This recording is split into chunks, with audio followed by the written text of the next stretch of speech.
Procrastination is a bitch. It's like a force of nature that needs to be acknowledged and it needs to be handled accordingly. You have to actively fight against it. It's not just going to go away randomly. This is something that I've figured out. I'm reading a book called The War of Art, and it's about procrastination. I'm reading the first part of it. It talks about how we struggle to do the things we actually want to do that are aligned with like a higher purpose, and how we can combat that type of resistance that it calls it. Have you ever tended to have a really important task to do, but you end up procrastinating and doing things that are a little easier?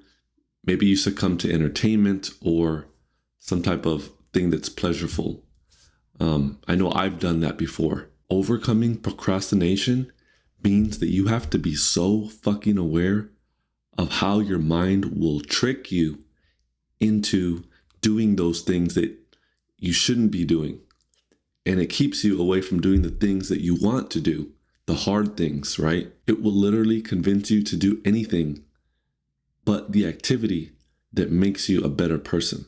You'll end up scrolling social media, playing video games, or doing a really low effort task like checking your emails. It'll convince you that you're being productive because, oh, this is something I still have to do, or something I should be doing. But this is not true. Checking your emails is not going to make you a better person. It's not going to make you healthier. It's not going to make you more money.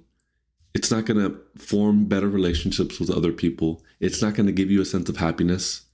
Think about that. Weigh out your most important goals and ask yourself if checking your email, scrolling social media, or doing some other low effort task is really going to get you where you want to get to. Lately, I've been using this framework that's been working really well for me.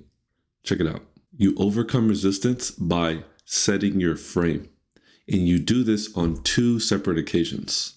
One is the night before your workday, and two is right before you do the task. So this is how you set your frame. First, you set an intention. The night before, you want to make sure you write out what you're going to do that day, preferably in a calendar or a notebook, so that way it is actually written out and not just fumbling around in your mind where all the deception happens. You also want to write down the details of what you're going to do, why you're doing it, and how you're going to do it. Having at least a sentence or two for this is going to be able to set your intention in your mind. So that way you're kind of focused on an actual task and not just hoping to get things done while you're fighting this resistance every single day. The second is to set your environment, right? So environment is crucial to the subconscious mind and the external, your peripherals when you're doing stuff, because you can easily get distracted, especially if you're like me and, you tend to get shiny object syndrome and something will instantly derail your focus. So I don't know about you, but I tend to stay more focused when I have minimal distractions at my desk, noise canceling headphones on, and no unnecessary tabs open. This is big. If you give these an honest effort, I'm sure these will help you to stay more focused, because you're not hoping to be productive. You're being very strategic about your approach to attacking your most highest priority tasks, instead of letting your mind wander and convince you that a lower effort task is easier to do. Try it right now and let me know how it works. Best of luck, my friend.